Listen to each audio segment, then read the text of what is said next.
I'm just out on a little walk having a look at the plants. I believe these are raspberries, but they are the wrong colour. They're like a sort of paley, orangey, kind of paley orangey colour. A whole bunch more of them down here as well. Look at that. How awesome is that? Makes me wish I'd bought my foraging pouch with me, because I'd have snapped some of these up. It really does just look like a different variety of raspberries to me. It's got the abrasive stem, the same sort of shape. Very cool. Also got some fireweed growing here as well. The flowers on this at this time of year are edible, and in the spring the young shoots are edible as well. Yeah, so that's really interesting. Got lots of rowan here. These are not ready. These berries are only ripe when they are absolutely bright blood red. These are also only edible if you cook them as well.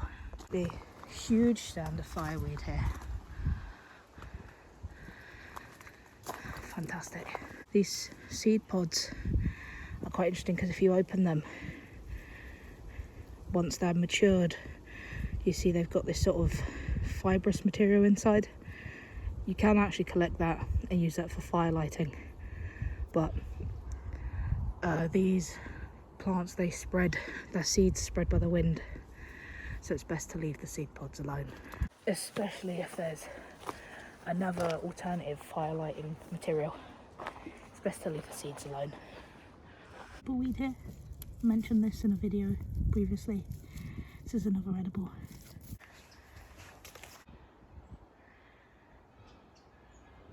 So last time I was here, I did spot a young mushroom, and I had no idea what it was. I told myself I'd come back later and see if I can find it and figure out what it is. It was somewhere in here amongst all this bracken. I'm sure you all know how it is with mushrooms. They sort of appear, boop, and then they disappear. Well, I can't find it. It's either been eaten or it's popped up and gone away. So I'm going to carry on my walk, see what else we can find. I believe what we have here is a flowering currant shrub, or little, it looks like a small tree. And these have pink, like kind of pink flowers in the spring. Use these little edible currants in the summer.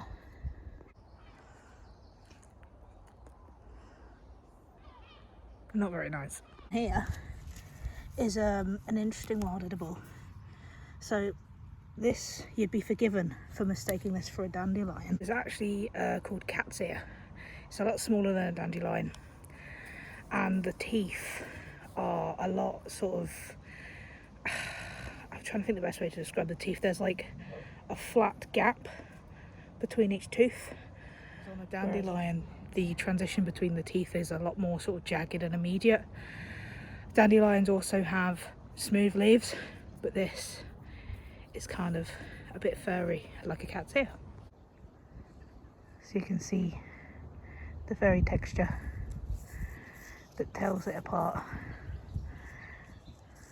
Super common, super interesting. Let's keep walking. Super common, but still quite interesting. These are not edible, but they are very beautiful. These are harebell flowers.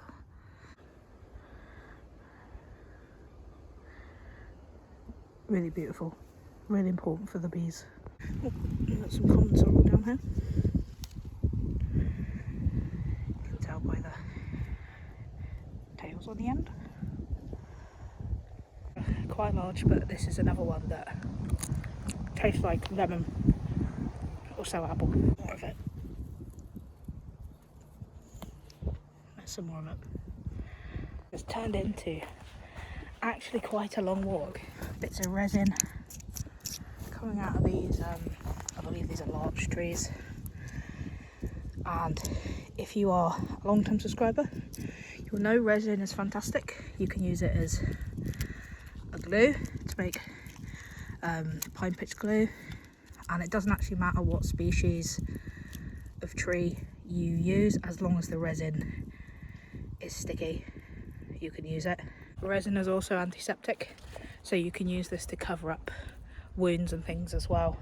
I know that there are some people in the outdoor sort of bushcraft community that don't view foraging as part of bushcraft, which intrigues me because, you know, our prehistoric ancestors were the masters of their environment, and they knew what was edible, what was poisonous.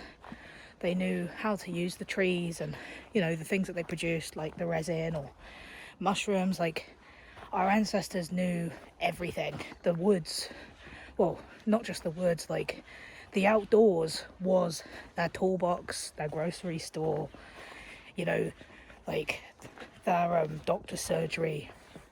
So I think that if you are somebody that is interested in bushcraft or survival skills or the outdoors, I advocate for learning some plants. Raspberries hiding down here. Look at that. Absolutely lovely. If you've been watching my channel for any length of time, you'll know what this is. This is a lovely patch of wood sorrel, edible in small quantities due to its oxalic acid content, but do remember that there are plants that we eat every day that contain oxalates, like potatoes, for example. Unless you are highly sensitive to oxalates and are already making like dietary adjustments for their presence in everyday foods, I wouldn't stress yourself out about that too much. Just consume them in moderation and you'll be fine.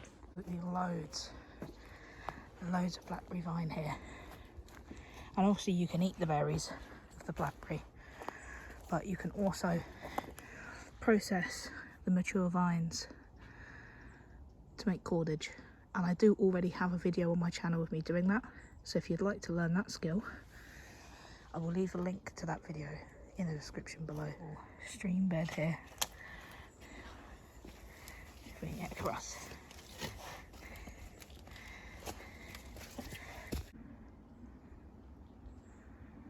Just from walking around this environment, I've already seen some edible plants. I've seen the resin from the larch trees, which obviously can be used to make glue and has medicinal properties. The rowan trees, also referred to as mountain ash, they're good for building. They're part of the ash family, so rowan trees can be used to make longbows.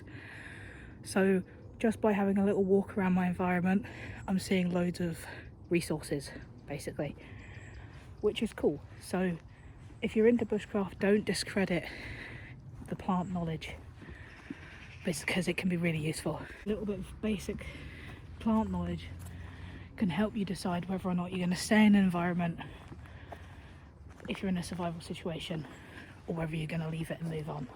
Stuff here. This is actually a relatively new plant for me, and this is Enchanter's Nightshade.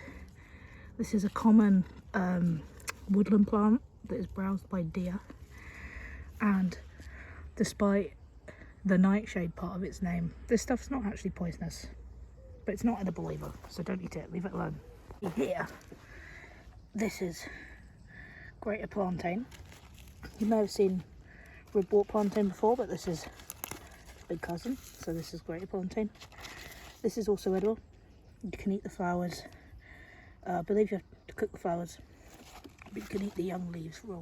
So, like that, for example. This young leaf like that, you could eat that raw. Add that to a salad. Like, someone has camped here and left an absolute mess. I mean, what is all of that about? What is that about? You can see that. That's still smouldering away. So that could quite easily be relit. Glowing embers. Easily relight that with a bit of resin split birch bark from down there easily.